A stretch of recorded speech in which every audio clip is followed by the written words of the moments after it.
A very good evening to all of you. We are starting with chapter number 19 in the CRPC. In this chapter, there are two parts. The first part deals with the cases, and this chapter particularly deals with the trial of warrant cases by magistrate. अगर जो warrant cases हो गए, अच्छा warrant cases की definition आप लोगों को याद होगा, हमने डेफिनेशन क्लॉज में वारंट केसेस को पढ़ा था. What cases are considered to be the warrant cases? The cases that have been defined under section 2 subsection. बताइए वारंट केसेस किस में डिफाइन किए गए हैं? Section 2X, right? Exactly. So section 2X में वारंट केसेस को डिफाइन किया गया था. और कौन से ऐसे केसेस हैं जिन्हें वारंट केसेस कंसिडर किया जाएगा? ऐसे ऑफेंसेस जिस ऑफेंस में जो पनिशमेंट है वो 2 ईयर्स से ज्यादा का है. जिसमें ऑफेंस जो है उस ऑफेंस में पनिशमेंट अगर 2 ईयर्स से हायर पीरियड का है तो उसे वारंट केस कहा जाएगा. और एक बात, एक ऐसा केस जिसमें 2 ऑफेंसेस हैं, जिसमें से एक आपका कॉग्निजेबल वाला है, दूसरा आपका नॉन कॉग्निजेबल वाला है. ऐसे वाले केस को क्या समझा जाएगा? क्या कॉग्निजेबल केस माना जाएगा या नॉन कॉग्निजेबल केस माना जाएगा? एक ऐसा केस है जिसमें एक ऑफेंस कॉग्निजेबल है, दूसरा ऑफेंस नॉन कॉग्निजेबल है, तो इस केस को क्या माना जाएगा? रिचा कह रहे हैं कॉग्निजेबल. जी बाकी लोग बताएं.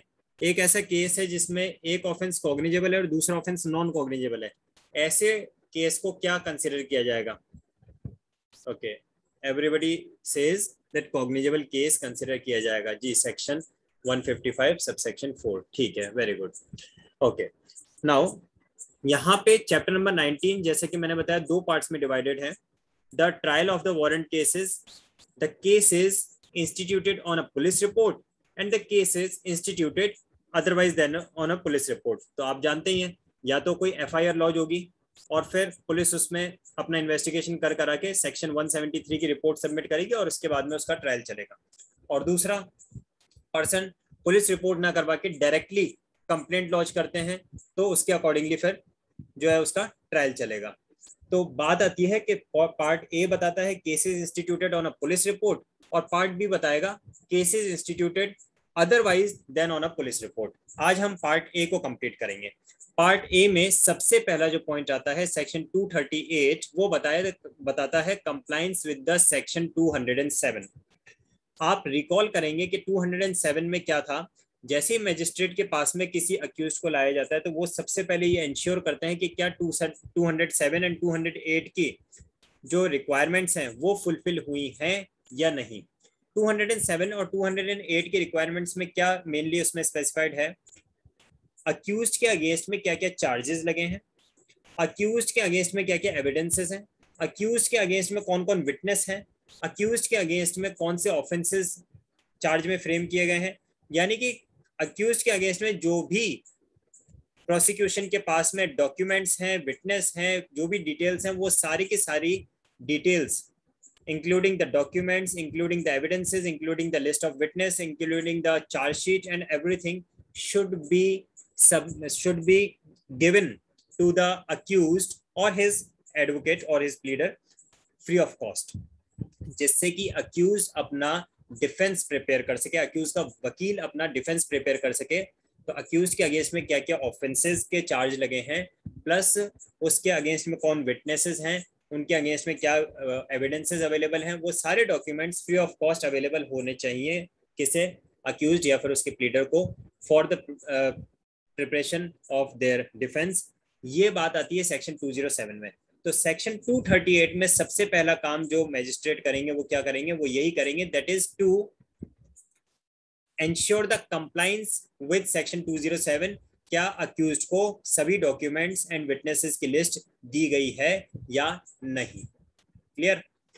तो देखें एक बार क्या लिखा है. When in any warrant case instituted on a police report. तो जब भी कोई वारंट केस है, वारंट केस जिसमें कि 2 ईयर से ज्यादा का पनिशमेंट वाला ऑफेंस है और पुलिस रिपोर्ट पर अगर वो इंस्टीट्यूट हुआ है, द अक्यूज्ड अपीयर्स और is brought before a magistrate, और अक्यूज्ड को मजिस्ट्रेट के सामने लाया जाता है at the commencement of the trial. Trial के कमेंस होते ही मैजिस्ट्रेट शैल सेटिस्फाई हिमसेल्फ, तो मैजिस्ट्रेट का क्या काम रहेगा कि मैजिस्ट्रेट इस बात को इंश्योर करे that is he has complied with the provisions of section 207, accused को witnesses की लिस्ट, अदर एविडेंसेस के डॉक्यूमेंट्स की लिस्ट और चार्जेस की एंड ऑफेंसेस की, जो भी उसके अगेंस्ट में चार्जेस फ्रेम हुए उसकी पूरी डिटेल्स सबमिट की जाए, नॉट सबमिट प्रेजेंट की जाए to be given to the accused, that is section 207 का कंप्लायंस। फिर आता है when accused shall be discharge, accuse को डिस्चार्ज कब किया जा सकता है। मैंने आपको कल भी बताया था डिस्चार्ज और एक्विटल दो अलग अलग बातें हैं। अगर चार्जेस फ्रेम करने से पहले पर्सन को फ्री कर दिया जाता है, रिलीज कर दिया जाता है, तो उसको कहा जाता है डिस्चार्ज। लेकिन अगर चार्जेस फ्रेम होने के बाद और फाइनल आर्ग्यूमेंट के बाद में एक्विट किया जाता है, यानी कि उसे फ्री किया जाता है, रिलीज किया जाता है, तो कहा जाता है एक्विटल। तो यहाँ पे बात आ रही है सेक्शन 239 क्या कह रहा है, when accused shall be discharged, so if upon considering the police report कौन सी वाली, section 173 वाली, and the document sent with it under section 173, और उसके साथ में पुलिस रिपोर्ट के साथ में जो भी डॉक्यूमेंट सबमिट किए हैं पुलिस ने अपनी रिपोर्ट के साथ में वो भी, and making such examination if any, और अगर कोई एग्जामिनेशन की जरूरत मैजिस्ट्रेट को लगता है तो, of the accused as magistrate thinks necessary, and after giving prosecution and the accused an opportunity to being heard, यानी प्रोसिक्यूशन और अक्यूज्ड को भी सुना है, पुलिस रिपोर्ट को कंसिडरेशन में लिया, जो भी डॉक्यूमेंट सबमिट हुए थे विद द पुलिस रिपोर्ट उनको भी कंसिडरेशन में लिया, अक्यूज्ड का एग्जामिनेशन जहां जरूरत समझी वो किया, प्रोसिक्यूशन की बातों को सुना और अक्यूज्ड को भी सुना। The magistrate considers the charge against the accused to be groundless, और मैजिस्ट्रेट को क्या लगता है ये तो ग्राउंडलेस चार्जेस हैं, कोई चार्जेस बनते ही नहीं है। देखिए होता क्या है, जो पुलिस है, पुलिस रिपोर्ट पे क्योंकि केस आया है, तो जो पुलिस है वो तो हो सकता है 2, 3, 4, 6 कितने भी चार्जेस लगा के आ जाए। पुलिस की जो क्वालिफिकेशन होती है वो एक लिमिटेड होती है, उन्हें तो जो रटे रटाए टोटल सीआरपीसी के आईपीसी के थोड़े बहुत सेक्शंस हैं वही हैं, ऐसा तो नहीं कि उनको पूरी कोई एलएलबी करवा के उनको पुलिस बनाया गया है, उनको पोस्ट दी गई है, तो उनके पास एक लिमिटेड नॉलेज होती है, वो फिक्स जो भी चार्जेस उनको समझ में आते हैं वो लगा देते हैं। इसके बाद में अब ये मैजिस्ट्रेट का in the judicial proceeding duty बनती है कि वो इन चार्जेस को प्रॉपर चेक करे कि जो पुलिस ने चार्जेस लगाए हैं are they really relevant to be impose over this accuse, या फिर ये पूरी तरह से ग्राउंडलेस चार्जेस लगा रखे हैं। हो सकता है 2, 4, 6 जितने चार्जेस लगाए हैं सारे ग्राउंडलेस महसूस हों और उनको पूरी तरह से खत्म कर दिया जाए, डिस्चार्ज कर दिया जाए अक्यूज को। ये हो सकता है कि जो 4, 5, 6 चार्जेस लगे उसमें से 1 या 2 चार्जेस को खत्म करके रिमेनिंग चार्जेस उसके अगेंस्ट में फ्रेम कर दिए जाए, और ये भी पॉसिबल है कि जो चार्जेस लगे हैं उनके अलावा कोई अदर एडिशनल चार्ज भी फ्रेम कर दिया जाए। ये कंप्लीटली डिस्क्रेशन है, completely on the judgement of the जज है कि वो चार्ज बहस सुनते समय कौन कौन से चार्जेस को कंसिडरेशन में लेते हैं एंड फाइनली चार्जशीट फ्रेम करेंगे। तो पहली बात तो यही आ रही है कि अगर उनको अक्यूज्ड को सुनने के बाद में, प्रोसिक्यूशन को सुनने के बाद में, पुलिस रिपोर्ट और डॉक्यूमेंट्स जो पुलिस रिपोर्ट के साथ में आए हैं उनको सबको देखने के बाद में लगता है कि ये सारे चार्जेस ग्राउंडलेस हैं, he shall discharge the accused, तो वो क्या करेंगे, अक्यूज को डिस्चार्ज कर देंगे और कहेंगे कि आप खुशी खुशी अपने घर जाइए and record his reason for doing so doing in writing. ये जरूर इंपॉर्टेंट बात है कि डिस्चार्ज कर रहे हैं तो ऑब्वियसली कुछ ना कुछ उसका रीजन उनको लगा होगा कि किस वजह से ये सारे चार्जेस जो है ग्राउंडलेस हैं, तो वो रीजन जो भी हैं उनको रिकॉर्ड जरूर करना है। फिर आता है सेक्शन 240 पिक्चर में, फ्रेमिंग ऑफ चार्ज। तो 2 ही बातें हो रही हैं, जो कंप्लेंट, जो पुलिस रिपोर्ट आई है, जो एविडेंसेस आए हैं, जो प्रोसिक्यूशन के ने बातें कही हैं, उन बातों को सुनने के बाद में जज को या तो लगेगा कि ये सारे चार्जेस ग्राउंडलेस हैं, या फिर जज को लगेगा there is a sufficient ground to frame charges. तो अगर लगा ग्राउंडलेस है तो 239 डिस्चार्ज, और अगर लगा there is a sufficient ground तो फिर आएगा सेक्शन 240 पिक्चर में, that is framing of charge. If upon such consideration, examination, if any, consideration किसका किया, पुलिस रिपोर्ट एंड डॉक्यूमेंट्स का। एग्जामिनेशन किसका किया, एग्जामिनेशन किया अक्यूज्ड का अगर जरूरत है तो। एंड हियरिंग, हियरिंग किसका किया, प्रोसिक्यूशन का एंड अक्यूज्ड का, दोनों का ठीक है, ये तीनों वर्ड्स आप ध्यान देना यहाँ पे क्या क्या लिखे हुए हैं। हमने मींस जज कंसिडरेशन में किसे लेंगे, पुलिस रिपोर्ट को और एविडेंसेस को, डॉक्यूमेंट्स को, the police report and the documents. Examination किसका किया जाएगा, अक्यूज्ड का, और हियरिंग किसकी होगी, प्रोसिक्यूशन की एंड अक्यूज्ड की, या फिर उसके जो भी प्लीडर है उनकी। The magistrate is of the opinion that there is a ground, तो मैजिस्ट्रेट को क्या लग रहा है, ग्राउंड तो बिल्कुल बनता है, there is a ground for presuming that the accused has committed an offense, लग तो रहा है कि ऑफेंस किया है, and trial under this chapter, जो कि सेक्शन 19 ऑफ सीआरपीसी में ट्रायल होना चाहिए उसका, which such magistrate is competent to try, और वो जो मैजिस्ट्रेट है वो competent भी है इस ट्रायल को कंडक्ट करने के लिए। In his opinion could be adequately punished by him, he shall frame in writing a charge against the accused, तो वो क्या करेंगे, charges frame कर देंगे, framing of charges will be done, fine। The charge shall then be read and explained, बहुत important बात है, section 207 के अकॉर्डिंगली तो आपने कर लिया था कंफर्म सारी बातों का, क्या कंप्लाइंस हुआ या नहीं, उसके अगेंस्ट में जो भी एविडेंसेस हैं वो उसको सबमिट हुए या नहीं हुए, उसको जो पुलिस रिपोर्ट है, एफआईआर की कॉपी है, वो सारी उसको सबमिट हुई है या नहीं हुई है, वो तो चीजें सब हो गई कंफर्म। अब बात ये आती है जो चार्जेस फ्रेम किए गए हैं, in the language of the court charges को फ्रेम किया है, क्या ये चार्जेस अक्यूज्ड को बताए गए या नहीं बताए गए, उसको समझ में आया या नहीं आया, तो उसके लिए क्या किया जाएगा, These charges shall then be read and explained, उसे पढ़ा और सुनाया जाएगा कि आपके अगेंस्ट में क्या क्या चार्जेस लगाए जा रहे हैं, और इसके अगर ये प्रूव होते हैं तो आपको कितना क्या पनिशमेंट मिल सकता है, ये भी बताया जाएगा। And he shall be asked whether he pleads guilty of the offense charged or claims to be tried, और फिर उससे पूछा जाएगा कि क्या आप गिल्टी प्लीड करते हो या फिर विचारण की मांग करते हो।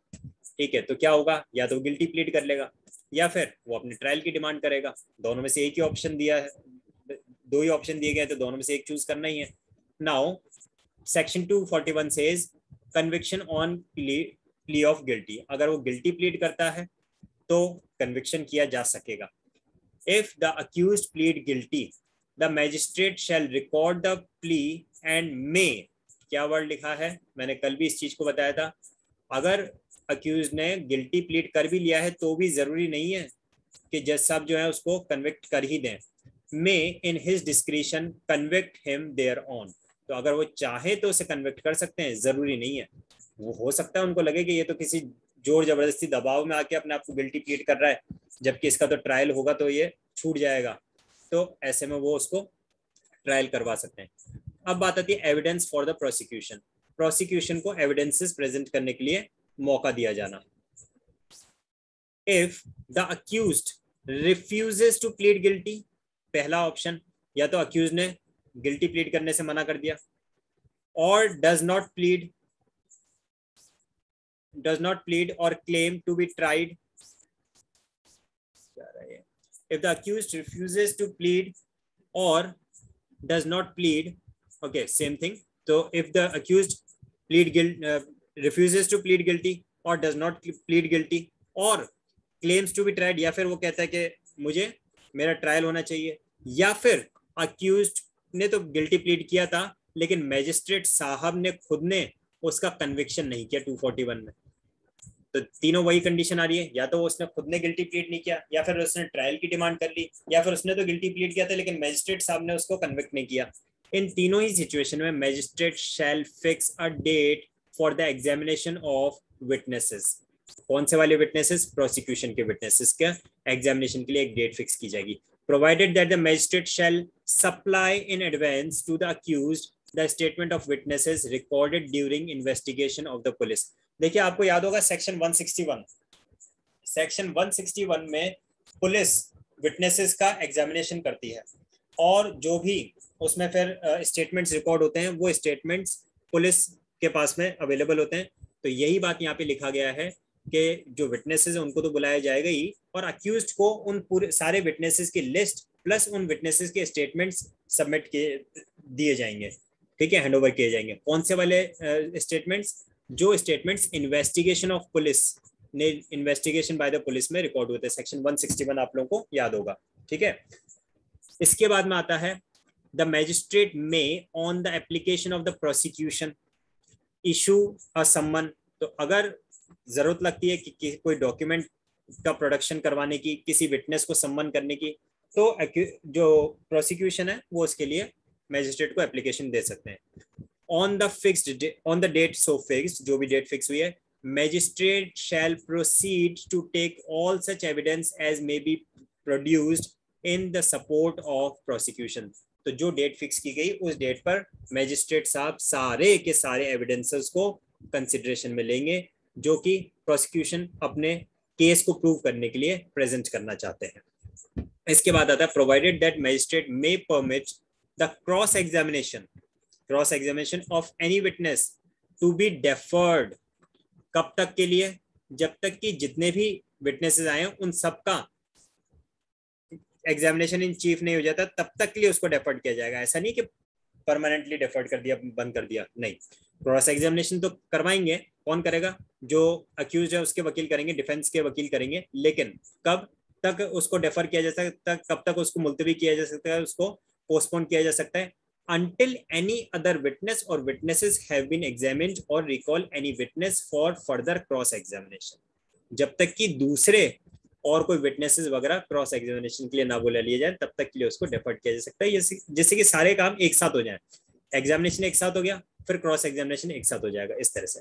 तो क्या हुआ, 241 में कन्विक्शन हो गया था तो अच्छी बात है, नहीं हो पाया तो 242 में प्रोसिक्यूशन को एविडेंस प्रेजेंट करने के लिए एक डेट फिक्स की गई। उस डेट पर प्रोसिक्यूशन ने अपने एविडेंसेस और डॉक्यूमेंट्स प्रेजेंट किए हैं। नाउ आता है सेक्शन 243 एविडेंस फॉर डिफेंस।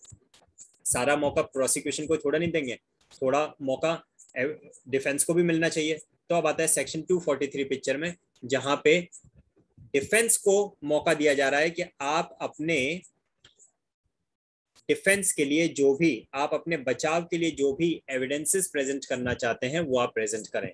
अब कैसे डिफेंस उसने तैयार किया होगा? बिकॉज उसके पास में एफआईआर की कॉपी है, जो भी विटनेसेस उसके अगेंस्ट में थे उनकी कॉपी है, उन विटनेसेस के स्टेटमेंट्स हैं, यानी कि जो अक्यूज है उसको सारी पूरी नॉलेज में है कि उसके खिलाफ में क्या क्या चार्जेस लगे हैं, क्या उसके अगेंस्ट में केस चल रहा है, उसको जो अगर प्रूव हो जाता है केस तो क्या पनिशमेंट मिलेगा, ये सारी बातें भी मैजिस्ट्रेट साहब ने उसको समझा दी थी। तो अब फाइनली उसने अपना डिफेंस प्रिपेयर किया है और वो अपना केस डिफेंड करने के लिए जो भी एविडेंस प्रेजेंट करना चाहे तो उसके लिए आता है section 243।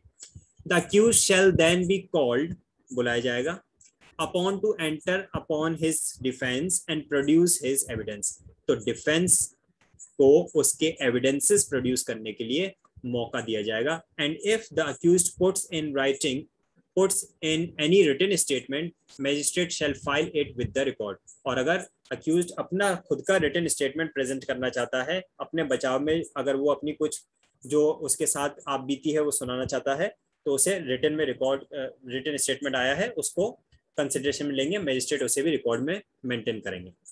If the accused after he so entered upon his defense applies the magistrate to the issue of process। अगर डिफेंस चाहता है कि कोई विटनेस है उसके फेवर का जिसे बुलाया जाए, या फिर जो विटनेस पहले जिसका एग्जामिनेशन या क्रॉस एग्जामिनेशन ऑलरेडी हो चुका है उसे दोबारा बुलाया जाना है, या फिर किसी डॉक्यूमेंट का प्रोडक्शन करवाना है, तो इसके लिए मैजिस्ट्रेट साहब प्रोसेस इशू करें तो ऐसे वो रिटन में एप्लीकेशन दे सकते हैं अक्यूज की तरफ से, और मैजिस्ट्रेट साहब भी ऐसा उनको ऑर्डर कर देंगे for the production of documents and the calling of witnesses. But एक ही कंडीशन में कि जहां पे ऐसा ना लगे कि ये विक्सेशन और delay of defeating the ends of justice के लिए ऐसा किया जा रहा है, यानी कि इनके पास में कोई सबूत वगैरह कुछ है नहीं, गवाह है नहीं इनके पास में कोई, इनके पास प्रॉपर ग्राउंड नहीं डिफेंस का, ये तो सिर्फ मुकदमे को देरी करने के ऑब्जेक्ट से ऐसा सब कर रहे हैं। ऐसा अगर महसूस होता है जज साहब को तो फिर वो इशू ऑफ प्रोसेस के लिए ऑर्डर नहीं करेंगे। Provided that when the accused has cross examined or had the opportunity of cross examining any witness, तो अक्यूज्ड का क्रॉस एग्जामिनेशन भी हो गया और विटनेसेस का क्रॉस एग्जामिनेशन भी हो गया, before entering on his defence the attendance of such witness shall not be compelled under this section unless the magistrate is satisfied that it is necessary for the ends of justice। तो एक बार जिस witness का cross examination हो चुका है defence से पहले ही, तो उसका दोबारा से बुला के क्रॉस एग्जामिनेशन करवाना, क्योंकि डिफेंस ने एप्लीकेशन दी इस बात की ये नहीं किया जाएगा। नॉर्मली मैजिस्ट्रेट साहब इस बात पे ऑर्डर नहीं करेंगे। हाँ, अगर मैजिस्ट्रेट को लगता है कि नहीं, for the ends of justice, न्याय के लिए ये जरूरी है, तो फिर जरूर वो बुला सकते हैं दोबारा से पर्सन को, वरना बिना मतलब विटनेसेस को बार बार परेशान नहीं किया जाएगा। ये था सेक्शन 243। क्या हम पढ़ रहे हैं? हम पढ़ रहे हैं that is the trial of the warrant cases filed on the police report. और फाइनली इसमें आता है the magistrate may before summoning any witness on an application under section subsection 2 required that the reasonable expenses incurred by the witness in attending for the purpose of trial be deposited in the court। तो जो वो witness है जिसे बार बार बुला के परेशान किया जा रहा है, मैजिस्ट्रेट साहब चाहें तो ऑर्डर दे सकते हैं कि आप उसको दोबारा बुलाने के लिए खर्चा यानी कॉस्ट जमा करवाइए कोर्ट में, और उसके बाद हम ऑर्डर करेंगे for the issue of summons. तो ये हमने पढ़ा चैप्टर नंबर 19 का part A, which deals with the cases instituted on a police report, section 238 से लेकर सेक्शन 243 तक।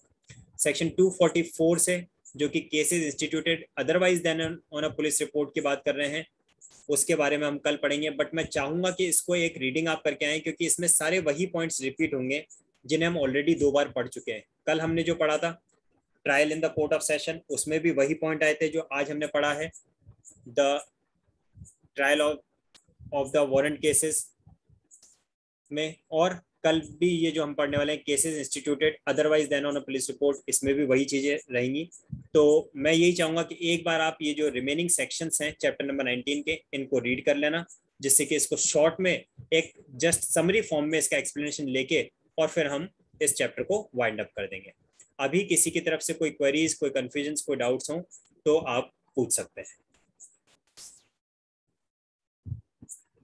और जैसे कि मैंने आपको बताया कि कल 5 o'clock की क्लास आप सभी लोग कोशिश करें जरूर से अटेंड करने की, because section 299 that is culpable homicide and section 300 that is murder, most of the time it have been seen that most of the people find themselves to be confused, find themselves not clear in these particular 2 topics। तो मैं चाहूंगा कि आप definitely कल कोशिश करें आधा घंटे का टाइम स्पेयर करने की, जिससे कि आप उस पर्टिकुलर लेक्चर को अटेंड कर सकें। ओके।